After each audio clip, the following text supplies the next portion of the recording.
everyone, and thank you so much for joining me today. Today we are doing the weekly forecast for October 7th through 13th, 2019. We are going to be using the Spirit Keepers Tarot, Vitruvian Edition by Mademoiselle Wynn. I love these cards. I absolutely just love these cards. So, without any further ado, let's go ahead and start off by clearing out any negative energy that may be existing.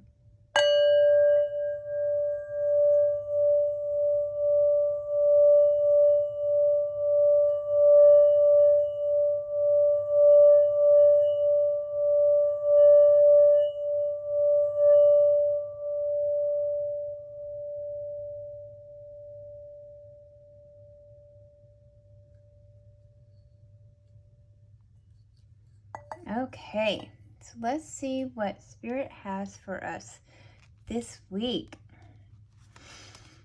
Okay, Spirit. October 7th through the 13th. October 7th through the 13th.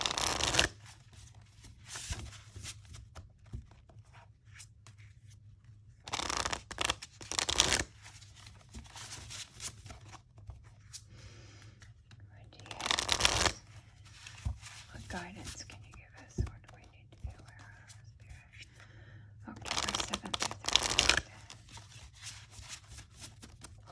7th through 13th, upcoming week. Okay, thank you, Spirit. Thank you. Now we're just going to cut our cards.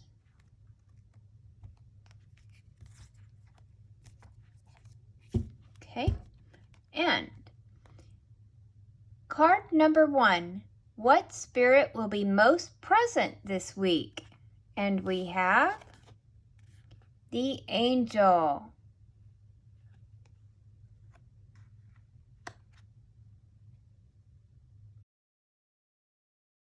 This is the first sight and recognition of our inner divine genius.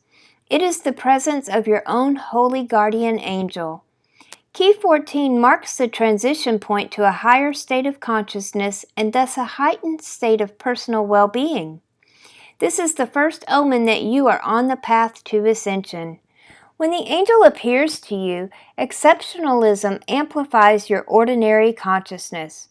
The tempering of what is higher divine with what is physical brings healing, rejuvenation, and changes towards the better. This is where it gets better. When the angel appears to you, it is an omen that troubles are passing, pains subsiding, and you are growing closer to divinity. The angel is your patron deity. Genius in Greco-Roman lore is one's tutelary deity, or guardian spirit that protects an individual person. It is your daemon, from your cradle to your grave, the realization of an inner divine. Circumstances in your life path have converged, and a work of personal inspiration becomes your productivity. You realize your innate talents and bring into material being that which is extraordinary. This is the primordial spirit of exceptionalism. Key 14 corresponds with Sagittarius, the sign of the archer, which expresses a compelling nature of the divine higher genius. Genius hits a target no one else can see. Look for the omens in your path. Your angel will always reach out to you and forewarn you of dangers or troubles to come. That is not to say that your angel averts danger from coming your way. The reason why you must suffer is from a divine creed well beyond human wisdom. Invest more confidence in your own intuition. It is precisely your intuition that actualizes the inner genius. Trusting in your own intuition is what begets genius. To come into knowledge and conversation with your holy guardian angel, you must first fully trust in your own intuition. When genius is realized, the product is art. One foot of the angel is dipped into the great salt sea of awareness, while the other keeps balance on the material plane.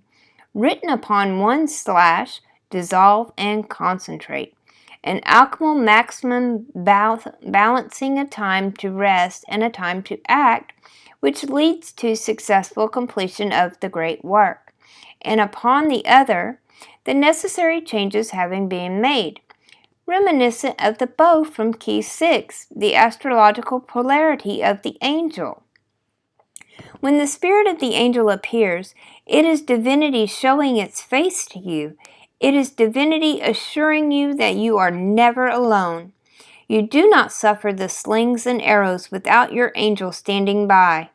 The threads of fate knotted around the angel's gown signify that the path of the higher genius is always intertwined with you. The iris by her foot reveals to us that she was the angel of justice and a protege of the empress. The angel now reveals that the light in key 13 was her all along. Card number 2. What is in my highest interest to make this week's priority? The Rogue.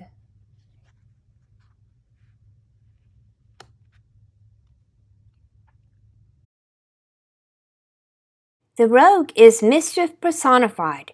Here you see the story of Loki cutting off Sif's beautiful golden locks of hair while she sleeps. Sif is the Norse goddess of the earth, of plenitude and the grains, affinity, fertility, family, marriage, mother of might and magnificence. She was also a seer. The mind, the thought plane, and the intellect are the weakening barriers to materialized success. The Seven of Swords denotes an unstable mind and unstable efforts. Your own thoughts and judgment are what undermine fruition. The Rogue is the spirit of cunning and scheming. We see compromised integrity, yet the Rogue is also the personification of one who is misunderstood. So when this spirit appears to you, you are the rogue in pursuit of an undertaking that diverges from the mainstream. You may get blowback for it, and yet take heart that the toad on the lily pad is symbolic of a rainmaker, an omen of ambition that begets plenitude, while the snail calls in the grace of the eminence and the blessing of the Nine of Orbs. Where the realm of sevens is the province of reasoning, the Seven of Swords is the reasoning that convinces you to act in a clandestine, cunning, or devious manner because you're clever enough to get away with it. The Seven of Swords is the spirit of acting impulsively. It also shows someone fleeing from social norms, who embraces the role of being the outcast in society. Card number 3. What do I need to be mindful of and prepare for? The Hollow Void.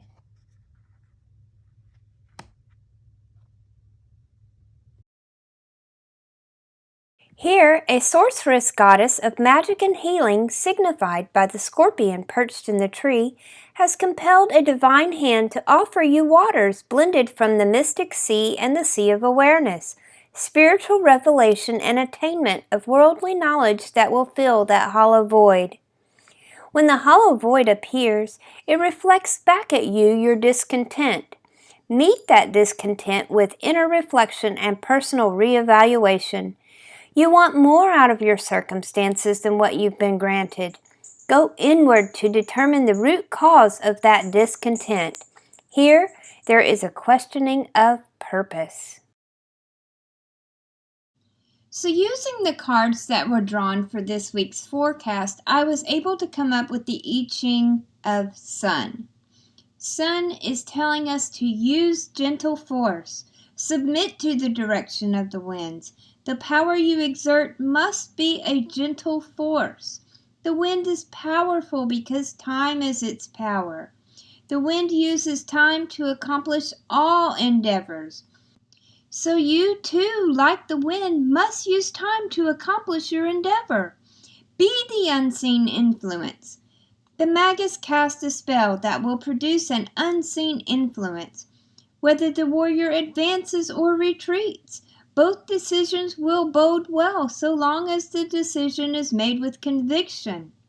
One must delve below the surface, perhaps into the unconscious mind to understand the situation at hand. The wind is favorable. Small gains are to be had.